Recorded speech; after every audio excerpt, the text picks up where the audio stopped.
The wedding hall shimmered with golden sunlight that streamed through the tall glass windows, catching on the crystal chandeliers above. Laughter floated through the air, and the scent of roses and champagne mixed in the room like a dream. But in the far corner of the hall, away from the glow and the joy, sat a man in a plain gray suit with tired eyes and calloused hands. His name was Noah Calder, a 35-year-old single father who hadn't planned to attend the wedding, until his little girl begged him to.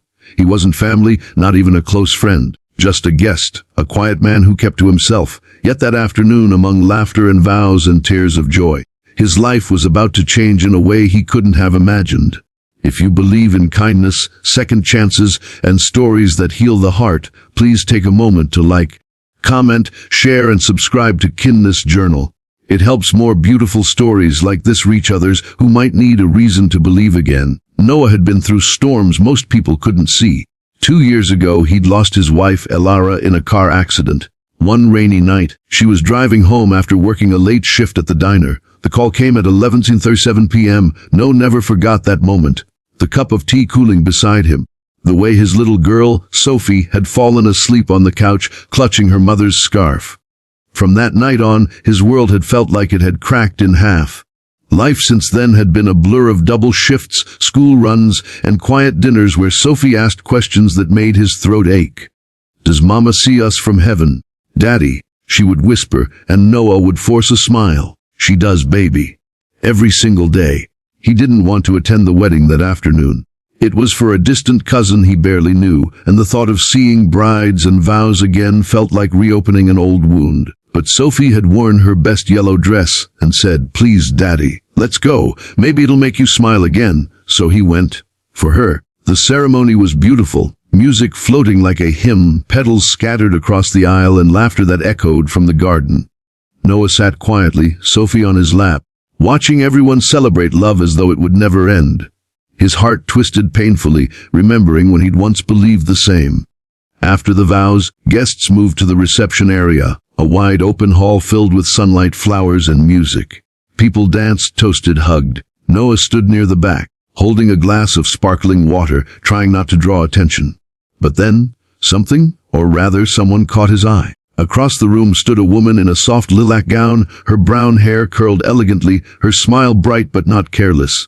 There was something different about her, something grounded, real. She wasn't laughing too loud like the others. Instead, she watched the dance floor, as though remembering something bittersweet. When their eyes met for the first time, Noah quickly looked away. He wasn't ready to meet anyone's gaze, let alone someone like her. Her name, as he learned later, was Clara Jensen, the wedding planner and also the bride's childhood friend. She moved gracefully among the guests, making sure everything ran perfectly. But she noticed Noah sitting alone, lost in his thoughts. Something about his stillness drew her attention. The way he smiled faintly whenever his daughter tugged at his sleeve. The way his gaze softened when he thought no one was looking. The sun dipped lower, filling the hall with amber light. The first dance had ended, and laughter swelled again. Then came the open dance floor. Couples filled the space. But Noah stayed seated, fiddling with his cuff, pretending not to hear the music. Sophie had gone to play with other children near the fountain, her laughter ringing out in the distance. And that was when Clara walked over. He noticed her shoes first, simple nude heels, elegant but worn at the edges, like they had seen 100 events before. Then her perfume. Soft, like fresh rain and lavender. "Mind if I sit here?" she asked softly. Noah looked up, startled, but nodded. "Of course, it's a free country." He tried to smile, but it came out awkward. Clara sat, folding her hands neatly on her lap. "You don't seem like you're enjoying yourself."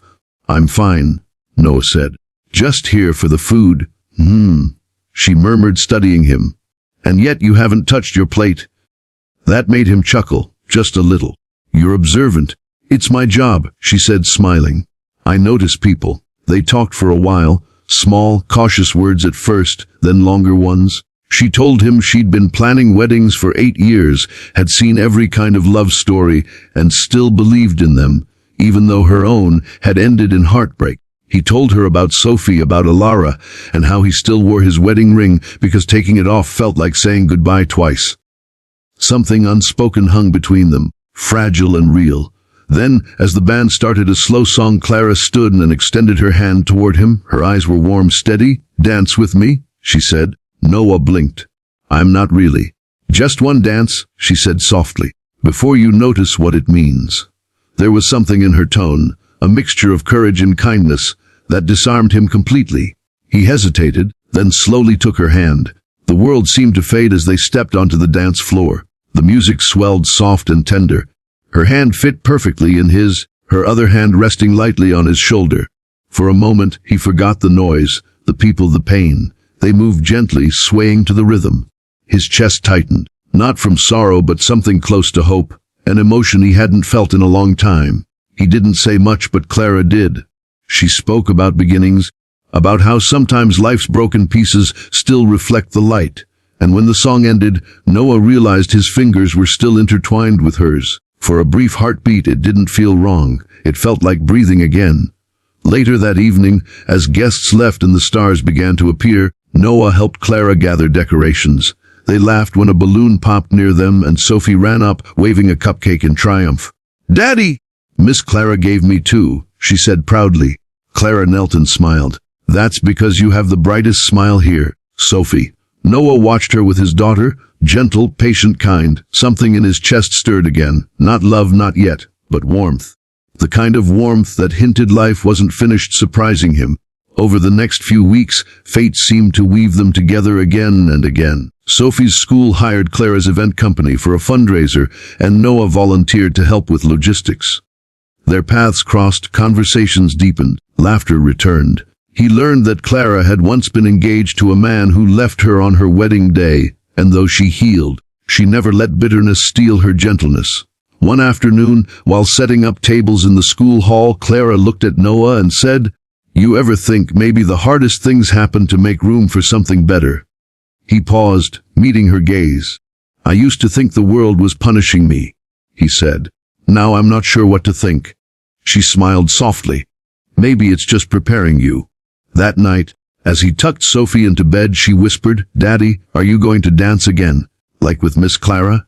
He smiled faintly. "Maybe one day, sweetheart." Months passed.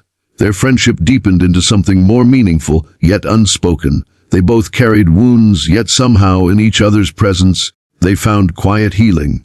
It wasn't a grand romance with fireworks or confessions, it was built in little moments.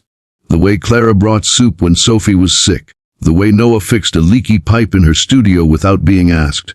The way they both laughed too hard over burnt cookies one Saturday afternoon. Then came spring, a wedding season again. Clara had been hired to plan another big ceremony. But this time she invited Noah and Sophie not as guests, but as friends. Halfway through the event, the band began to play the same soft song they'd danced to that first night.